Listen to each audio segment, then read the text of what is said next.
I would like to title this video, The Ramblings of a Madman. Or maybe I'll title it Crazy Conspiracy Concoction. And here's why. Due to all of the facts behind the Forrest Fenn treasure hunt conclusion, I have decided that a Forrest Fenn treasure was moved about 2 years before the finale of his treasure hunt. I believe his family had an intervention, and during this intervention, it came to an agreement. We don't have to end your legacy, Forrest. Let's just put the focus away from our family. In doing so, they needed another treasure hunt. One that would carry on Forrest Fenn's name long enough till the olive jar is found to take over his legacy and make him famous. And so they had to find some hiders. I believe somebody from their party, the intervention party, reached out to Jack, John, and Justin.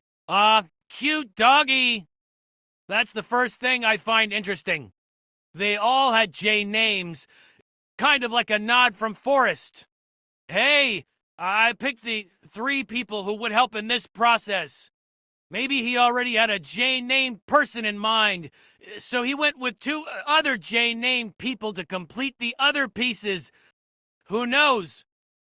To argue against my point, they'll agree that J is the most common first name, first letter for a boy in America, and even the world. Maybe it was just happenstance that all 3 people to allegedly help in my conspiracy had J names. Where's my proof? I don't have any. I just have bits and pieces of conspiracy theory madman puzzlings. For example, this is footage of Forrest Fenn's grandson Shiloh discussing that a conversation was had about ending the hunt differently. It wasn't our decision, it was his decision. It wasn't the family ganging up on him. It was never like that. However, the topic arose about the possibility of finding a way to change the ending so that we became less of a target for people. I could make an hour-long video about how much Forrest's poem couldn't even take a die-hard poem purist / book purist to the spot. You needed to focus on the interviews. I digress. Back to the main reason for the video. Justin's chapter called The Treasure. Justin is discussing the steps he took to hide the treasure. However, in the middle of his story, he gets lost in a side story. This side story is where I think he is trying to talk in metaphors, or should I say, speaking in riddles. He even points out that we might be thinking he is speaking in riddles. Sounds like a good idea. Why would he say that? Maybe he is trying to say, this next story is spoken in code. Next, he mentions what is about to happen is an elaborate scheme. Would you say ending a hunt with a fake finder and starting up a couple new hunts to satisfy people's craving, would you call that an elaborate scheme? Maybe that's what Justin is telling us is about to be described here. Then he wants us to picture a large moving truck showing up. Is it possible he pictures Forrest Fenn and his treasure hunt as a large moving truck? It is large, like Forrest's chase was larger than life. It's both moving, like it has momentum. Also, it's a moving truck. If that gives you an idea how big this is, plus, a moving truck moves people's property, aka treasure. Not a car or bicycle, it's a truck. Then this large moving truck underestimates the steepness of the neighbor's driveway. Interesting. Do you think Forrest Fenn underestimated what would happen with all the neighbors in his hunt? All the people he underestimated, like the crazy ones to show up and crap in the toilet, not flushing it, and the other to stalk his granddaughter. Definitely an underestimation. But Forrest, being a stubborn mule, wouldn't concede. He didn't want to give up. He didn't want to quit it. It hadn't been 15 years. 15 years would have maybe made him happy, shoot, forever. The story of a treasure that might still be out in the world. or even the news found in the olive jar once it is found, that will be spectacular. Forrest would not budge, a stubborn mule. Justin knew that helping Forrest would likely cause him punishment. Justin even says that he felt neighborly, and he was also a glutton for punishment. And so he decided to lend a hand to the person with this out-of-control truck, aka treasure hunt. He also says he is armed with a large floor jack.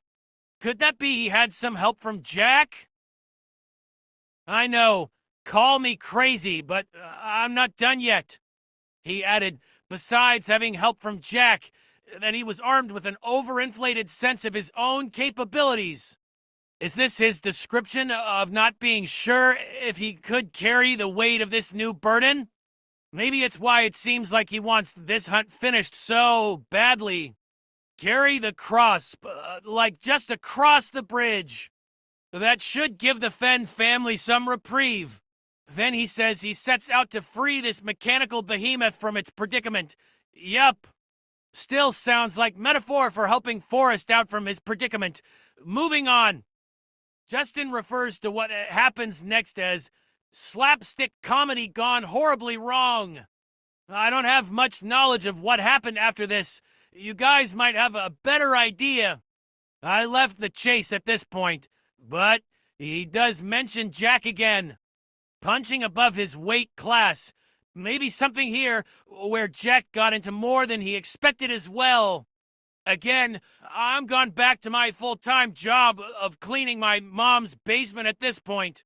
Lastly, before he trucks back to the rest of the treasure hiding description, he describes this as either being his determination or lack of common sense. He was determined to help a friend, but he knew it was a crazy idea. I'll leave it up to you crazies to decide if I'm right about this interpretation, or are you completely sane? He calls this venture absurd. That is the last description before he asks the question. After all, what's an adventure without a few unexpected twists? Then he says, anyway, back to the treasure, as if he was coming back from a separate story.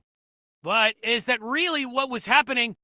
When Justin splits time in his stories, we have seen him use this symbol or marker to indicate that.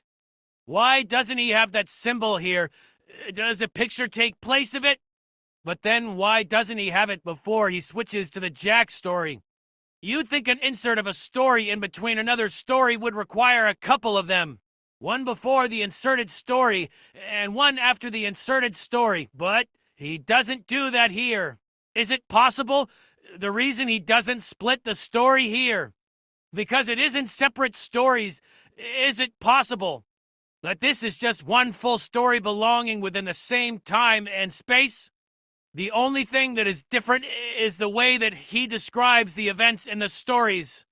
Part of the story is a realistic view of the events. The middle part of the story is metaphor, and the conclusion is back to describing it realistically. I'll leave that up to you to decide.